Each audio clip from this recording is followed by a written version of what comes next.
What was your I can't believe that work moment?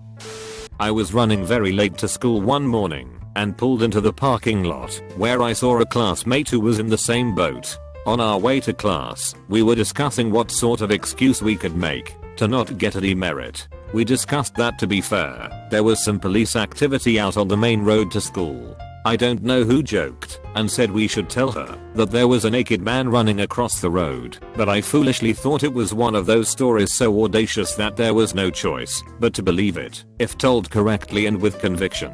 I burst into the classroom out of breath and went into this long winding story about a naked man running up, down, and across the road, and how police were trying to catch him and held up traffic.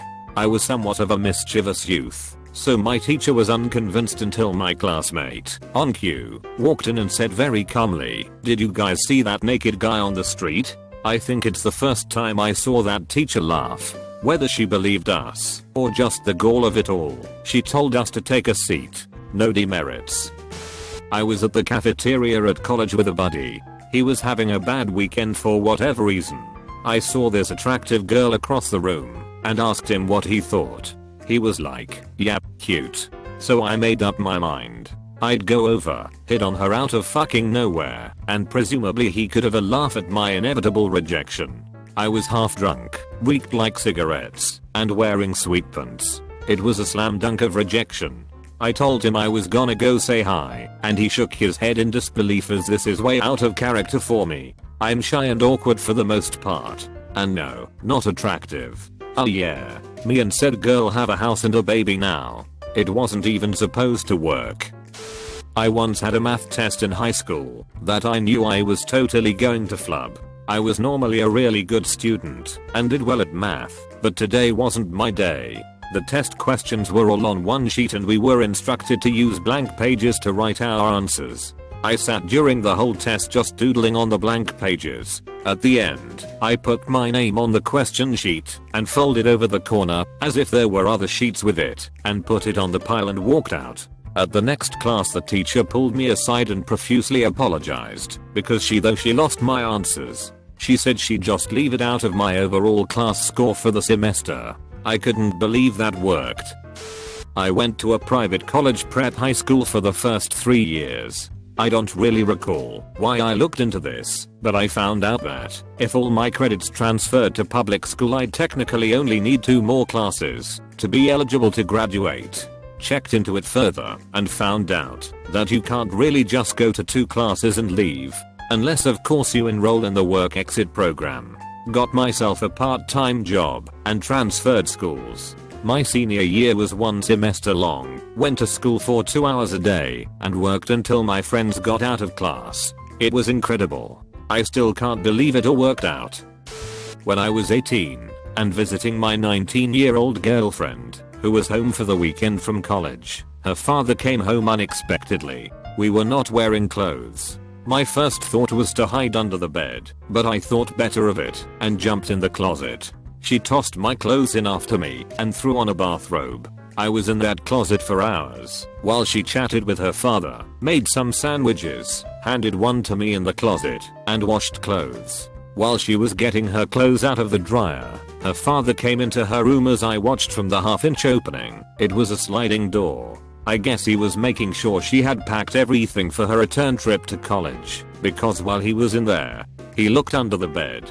I was trying to use Jedi mind powers to make myself invisible in case he opened the closet door, but he didn't. Before they left, she packed a backpack for me, since I had no car and would be hoofing it to the nearest mall to call a friend on a payphone to pick me up. This was in the 80s. They took off, and about 15 minutes after they left, I did too. Seriously can't believe I didn't get busted. After a long night I realized I had spent a hemmed rank, my last £20, and so couldn't afford the train fare home. Decided to try the ATM anyway, put in my PIN, and tried to withdraw cash. ATM threw an error code then gave me £20. That money never showed up on my account ledger, so free gift from a broken ATM. When I was a 14-year-old and a pretty douchey person, I found out one of my friends was going door to door selling chocolates to raise money for her netball team. I convinced her to double the prices on the chocolates and we went door knocking and actually sold them all. We gave her netball team the amount of money we were supposed to make and pocketed the rest with a nice $120 profit. To be fair though, I knew a lot of people who my parents bought and sold weed to slash from, so I made sure we went to their houses. There was something so pure about the joy they had for us bringing chocolate to their doors. I grabbed a chunk of roast beef and chewed it a little bit, then tried to swallow. It was too big to swallow. It got stuck in my throat and now I'm choking. Should I mention I was home alone? 'Cause I was home alone. Fuck. After a moment of realizing I was going to die, I just shoved my hand in my mouth, put my fingers down my throat, and grabbed the roast beef chunk and pulled it out. After I calmed down a bit, realizing you're about to die tends to make the adrenaline pump, I said I can't believe that worked. Literally, those were the first words I said out loud. To this day, I still can't believe that worked. Was trying to get into a developer bootcamp I was woefully underqualified for. Memorized as much of a 100 top programming interview questions list as I could and said my way through the interview. Managed to learn enough on the fly to not look like a complete dumbass, and here I'm almost 3 years later, making way more than I should at a job I had no idea how to do when I started. Thankfully I'm a solid developer now, but holy shit, if I never did that, I'd be stuck in tech support forever. The moment was an audition for a tenor to get into our music conservatory degree program, for which I was his accompanist. The young man arrived for the audition nervous because he hadn't slept well because of being nervous, and his singing voice sounded a bit husky and deeper from lack of sleep. When the university staff arrived to hear the audition, I decided to transpose his audition pieces a bit lower to make them more comfortable and to showcase his voice to advantage rather than having him strain for the high notes. It was daring because the scores were difficult and not easy to transpose into lower keys. Still, for his sake, I did it without a work spoken and it worked. No one listening realized the pieces were being sung in transposed keys, and he got it. Not my story, but one that would never have clicked with me. I guess common sense on safety goes out the window in war-torn areas. Story from Click and Clack on NPR. This woman calls in from a colder northern climate to say her car would not start one morning because the battery was dead, but she didn't have jumper cables. Her neighbor, a recent immigrant from war-torn Bosnia who spoke no English, came out to help. They could not communicate other than with hand signals, so she was really unsure about what he was going to do. He had her lift the hood and sit behind the wheel to start the car. Then he went to his car and removed his battery, turned it upside down, and put it terminal to terminal with her battery while holding it, and had her start her car. It worked, and he gave her a big smile and thumbs up, and he acted like it was no big deal. Her question was that safe? Years ago, my friends and I were drinking in a park at night on a really cold night, because drinking age is 21, and we are all around 19 or 20 at the time. Out of nowhere a cop car appears and slowly drives up to us. Cop 1. What are you guys doing standing out here in the middle of the night? Friend, waves hand like a GD. It's okay officer, we are just drinking. Cop 1. Oh, okay, proceeds to drive off. Cop 2 to Cop 1. WTF are you doing? Cop 1. Shit. Cop car stops couple of 100 feet away and reverses back to us. Red-faced and embarrassed Cop 1. Just dump your beers and get out of here. Was on duty in my ambulance and the battery decided to die. The back has a separate battery to power the equipment. We had jumper cables, so I had the bright idea to jumpstart the truck using its second battery. It actually works. I couldn't believe it. In middle school I was bullied a lot and would come home with black eyes and bloody noses. One day I had enough, so I simply walked up to my bully and punched him in face as hard as I could, and he dropped instantly. Everyone was just looking at me and was like, holy shit, that just worked. I was 19 and all my friends were older or had fake kids. Got turned away at the bar by the bouncer. I had never been there before. I went around back, walked through the kitchen through an open back door, past several workers, walked into a hallway where the bathrooms were. There was another bouncer there. I acted drunk and confused, said where'd you say the bathroom is again? He shrugged, pointed to the men's room. Spent the rest of the night drinking with my friends. Back in the day we would hop a fence to go night swimming in a closed community pool. It was always a quick 15-minute swim, then we'd get out. One time someone yelled police and we all got out and ran. While running I almost tripped over a string someone put in his yard to keep off his new grass. False alarm, so we went back to the pool and started swimming again. 5 minutes later I see flashlights all around the perimeter of the pool. It's like they called in the entire police force to get us. We all split and ran. Unfortunately one cop sided me and gave chase. He was on me like the Wile E. Coyote on the Roadrunner for a few blocks. Remembering that low-lying string, I ran back to that house, and just as he was reaching out to grab me, I jumped the string. He trips on it and falls hard onto the driveway. I couldn't believe that worked. In year 11th our school had a printing credit system where pages cost 10c each and you get X amount of credit for the year. If you run out, you have to pay real money to top it off. My friend and I were messing around and accidentally found an exploit to get free credit. We tried it again and again to see how far we could push it. Long story short, we spread approximately $42 billion worth of credit throughout the school before someone caught on, and they fixed it. Story time kids. Many years ago I worked on PCS. I taught myself everything by combing through Google and by trial and error. 2 PCS literally smoked to give me this knowledge.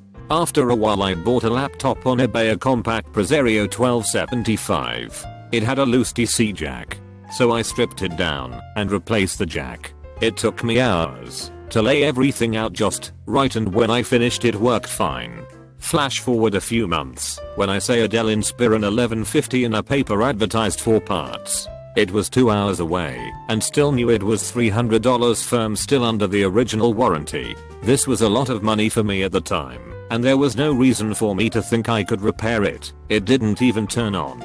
I went up and looked at it. The thing had the original box, a laptop bag, and was in perfect shape other than it didn't post. So I bought it.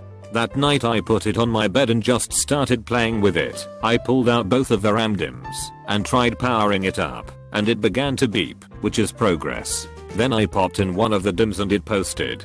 Finally I rebooted and popped in the other RAM DIMM, and it posted again. This time I let it boot, and it came up to Windows. The laptop was running. That was my moment. 2 of the little grey buttons were missing from the screen bezel, so I went to Dell and transferred the warranty to myself. They were happy to send me fresh screw cap buttons, but a short time later I got a call from the original owner, not even the guy I bought it from. She was alerted when I transferred the warranty. She then asked me how much I had to put into it to get it working. I told her the story, and she was pissed. Her guy said the board was shot, and it wasn't worth repairing.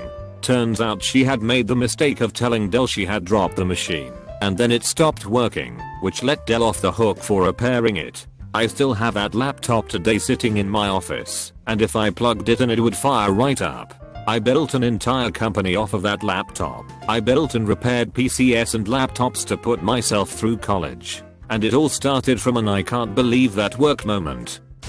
Back in high school I used to skip assembly with some friends, or just by myself. A few of us did, and the teachers started sending out prefects to basically hunt down students. A couple of them found me without me noticing, and started to escort me to the principal's office. As we are walking, assembly is let out, and a flood of students head towards us. I'd been playing a lot of Assassin's Creed at time, and decided I'd give the blend thing a shot, mostly as a joke. As a group walks past us, I turn, bow my head, and walk with them. Totally worked. I even glanced back, and saw the prefects looking around confusedly like a couple NPCs. Obviously by my describing my appearance, the teachers caught me anyway. But it was great. When I was in the army we had a guy who had somehow gotten military free full school in his re-enlistment contract.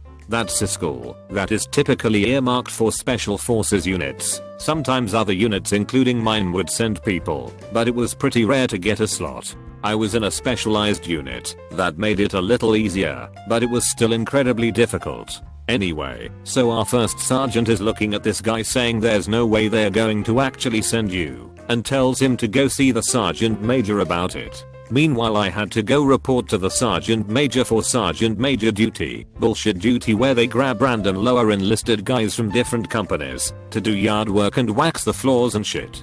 My buddy and I, we were both E3s, walk over to the sergeant major and overhear him talking to the free full school guy saying it's pointless sending you, I'll get back to you. And he walks out. My buddy and I walk in, and I say we are here about military free full school, and he goes, how the fuck did you two privates get that school? And I said we just finished sniper school a month ago, maybe that's why. And he goes, makes sense, and took down our information. The next day my first sergeant called us all into the office and says I don't really know what the fuck you did, but you all leave for school next week. That's how I got to attend a kick-ass school with a bunch of special forces guys who taught me all sorts of bad habits. Massive party at local club. Line was stupid long. Me and my buddy got there just in time. The line is still long, but at least we will make it. Rest of our friends are inside, so not getting in is not an option. That means the night is over. First in line, I look at the bouncer. He looks at me for just a second before lifting the side rope and tells me to take a few laps around the block to sober up. No way. Even if I would technically be allowed back in after my laps, the line is just way too long. This is it. I'm done. Now I'm drunk, but no way near too drunk. So my drunk mind think fast and responds way too polito. I'm sorry sir, I think you are mistaken. I'm the designated driver. Bouncer just responds, oh, well, in that case, crap. I don't have a license. No way, just showing my regular it will work. Fuck. I show it to him. Have a nice night. He hands me my ID back and gestures me and my buddy inside, who didn't show it and was also way drunker than I was. This was almost 10 years ago, and I still brag about that time I drunkenly outsmarted a bitter bouncer.